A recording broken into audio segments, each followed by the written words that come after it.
This video contains spoilers for WandaVision episodes 1 through 4. Hello, I am the There's quick spin-off enthusiast, and Marvel was right.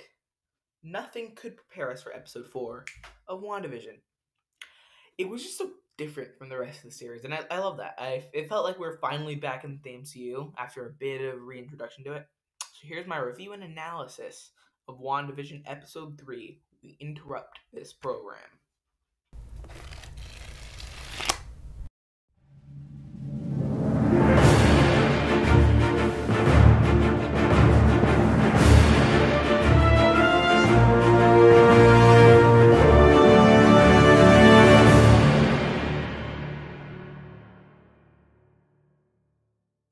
I'm glad Marvel didn't have to make me be super creative for that last one, that last intro that just played, because I made that intro just like I made that intro in 2020. As always, let's start with my notes. This time I got them all by myself. You're proud of me? Didn't rip off anyone else, and I still got 2 pages worth of notes. And the first thing I have is actually from the top of the episode. When Monica comes back from the blip, we hear a bunch of her memories playing. One of which is to tell us exactly who she is, and that is Captain Marvel calling her Lieutenant Trouble. In the MCU, SWORD stands for Sentient Weapon Observation Response Division. This makes a bit more sense for the MCU than the comics' Sentient Worlds Observation Response Division. There are more sentient weapons in the MCU, like WandaVision, than sentient worlds, at least that we know about. When Monica enters SWORD HQ, there is a news headline visible on a TV that says, "The blip brings back loved ones once gone have now returned." This is, of course, a reference to Hulk-Snap from Endgame, the one that brought everyone back. Monica Rambeau's mother's name is Maria Rambeau. WandaVision has confirmed her nickname was Photon, a reference to Monica's superhero name from the comics. While we are in SWORD HQ, we learn that WandaVision takes place a mere 3 weeks after Endgame. So interesting how one person can lose so much that she decides to turn an entire town into her fantasy world over the course of 3 weeks. A question that came to me from the SWORD HQ is, how old is SWORD? We learned that Monica grew up there and that her mom founded it, so why is this the first time we see it in the MCU? There have been plenty of opportunities to add a new S.H.I.E.L.D.-like organization to the MCU, but they suspiciously waited until Agents of S.H.I.E.L.D. ended, and I'm taking that as a sign that AI was skin. This episode does confirm that Westview is in New Jersey, something the fandom community have speculated due to the error code and the hack and sack reference. There were also road signs to Westview, but no one seemed to recognize its existence. When Monica met Jimmy Woo, he did a little card trick with what I think was his FBI badge. I really don't know. And this is a reference to Ant-Man and the Wasp, the first film we saw him in, where he tried and failed to mimic Scott Lang's trick. I wrote down in my notes to do the research for this next one, but I got most of my answer from a YouTube video. And that thing is cosmic microwave background radiation, which it is indeed relic radiation dating back to the Big Bang. It was also the kind of radiation old TVs, such as the one Darcy used in WandaVision, used to broadcast TV. Another question this episode did leave me with is, how did SWORD remember Monica's existence after she went into the bubble? The bubble is apparently supposed to wipe everyone's memory of the person there, and Westview may not actually exist, so how do they remember Monica?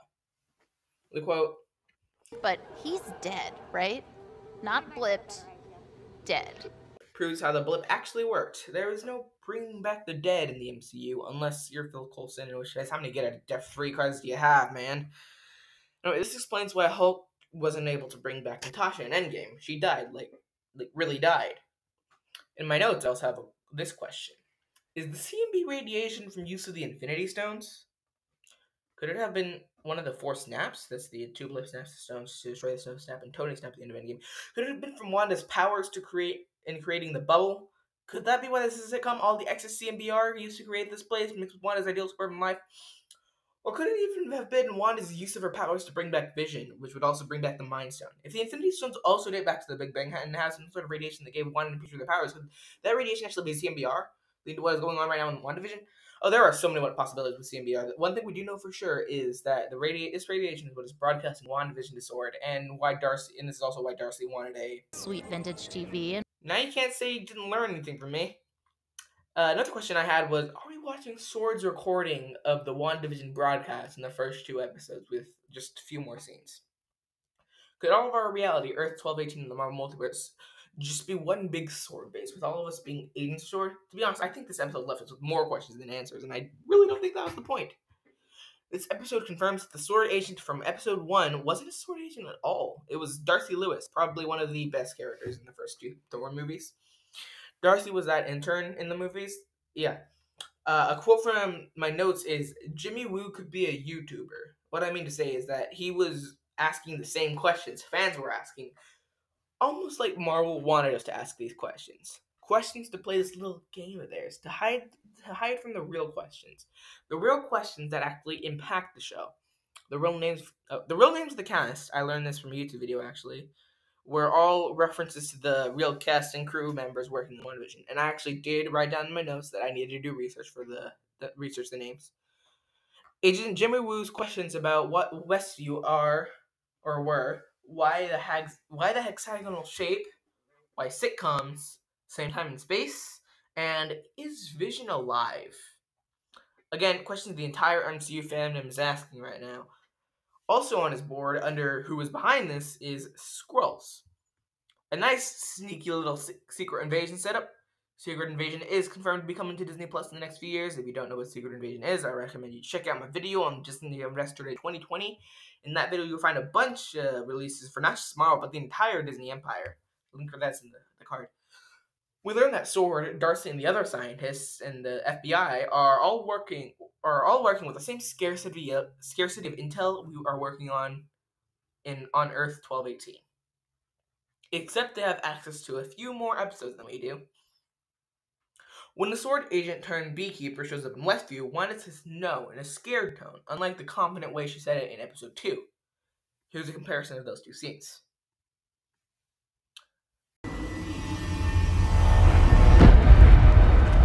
No.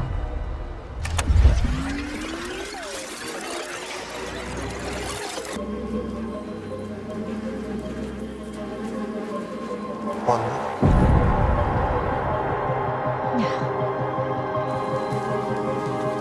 When Darcy says, Why does it keep switching time periods? It can't be purely for my enjoyment, can it? she is saying what is on all our minds, except for the fact that it probably is for our enjoyment in the Earth 1218 reality. Darcy's comments on twins being a twist. Twins? What a twist. Represents the normal MCU fans, the ones that don't take 2 pages of notes on a single episode of WandaVision just to make a YouTube video. Those who do that have known Wanda was going to have twins for about a year now. We're the Jimmy Woos the fandom, and the normal people who don't go crazy while trying to read a paper that was in one frame blurred in the background are the Darcy Lewis the fandom. Wanda breaks the 4th wall by destroying a wall in her house, then Monica breaks that wall, another wall, a fence, and the bubble, making her break 4 walls if you count the fence and the bubble. They literally break the 4th wall. So yeah, breaking the 4th wall, by the way, in case you didn't know, means communicating with the audience through a fictional reality. Great example of this, which everyone should be familiar with, is the popular kids show Dora the Explorer. She tries to get the children watching to learn by asking where certain things are, such as in this clip. Can you say delicioso? Say delicioso! She'll grow out of it. Delicioso! Don't start. We learn in this episode that Wanda knows more than she's letting on. Vision is just there, being the literal definition of the Walking Dead, and this is the first time we see Wanda shift back to reality, as if everything is normal. And no, I'm not counting the time when she just insert football reference here to Monica out of her MCU fanfiction. That was just anger. This moment with Dead Vision, you can tell by her tone that she really knows her real reality. She just doesn't want to say it. This next scene that I'm going to show you is extremely important. We could go wherever we want. No, we can't. This is our home. Are you sure? Oh, don't worry, darling. I have everything under control. It It is important because it tells us a lot about Wanda and Vision's personalities in this new reality. It tells us that Vision has no clue what's going on in Westview, and Wanda doesn't want him to know for his protection. The "I have everything under control" remark was a reference to episode 1, when she and Vision got the event mix-up, and instead of preparing for a meal for the heart, she set a romantic candlelit room for her and Vision. Now her voice had a hint of madness to it. You can tell she's starting to lose control of herself. The past few years have been very hard on her. Monica saying that it's all Wanda could be confirmation to a popular theory that Wanda is doing this to herself. If that is true, it could also imply that she is the true villain of WandaVision. Now let's get started with the review. As always, the title review is first. This episode is called "We Interrupt This Program." Very fitting title. This fits with the theme of the old TV references for the titles. It is also very different from the sitcom style we have gotten used to from the past 3 episodes. It does also deliver on bringing us some important news, as you can tell from the first segment of the video. The name actually does tell you enough about what the episode holds. You know what? I'll give this name a 90 out of 100. Well done, WandaVision. As for the actual episode, I think it was amazing. It gives a taste of the MCU everyone knows about, a taste of something we haven't had since Far From Home. No, I am not counting Agents of S.H.I.E.L.D. Season 7 for this, even though I know I should. What I meant by the main MCU is all the Marvel Studios titles. It solved a lot of mysteries for us, this episode, it's pretty fun, it's pretty good. But it also left us with a lot of questions. These questions give us room to theorize before the next sword commercial break. This episode also gave us Darcy Lewis again. Great character. She didn't get her cup of coffee in this episode. She probably should. But, I mean, what are you going to do about those sword agents? She's also a doctor of astrophysics now, which it's great. It's great. Good for her. Anyway, I'll give this episode a raw score of 93 out of 100. A great episode overall. That averages out to 91.5 out of 100. Best score we've had so far. Alright, so I know this is a late video. Yes, obviously. Soon, I will have the episode 5 review out. And yeah, that'll come out soon. And so yeah, you can watch another video back in the top left, top right, bottom left corner of the screen. And you can subscribe before you watch any other videos by clicking the bottom right corner of the screen. Click the little infinity symbol. Or like hover your cursor over the infinity symbol. You can go left and click subscribe, and there you go. And also turn on the notifications so you can be notified every time I upload a new video. I'm doing a lot of WandaVision for obvious reasons, because WandaVision's coming out. Alright, that's all I have for today. Goodbye.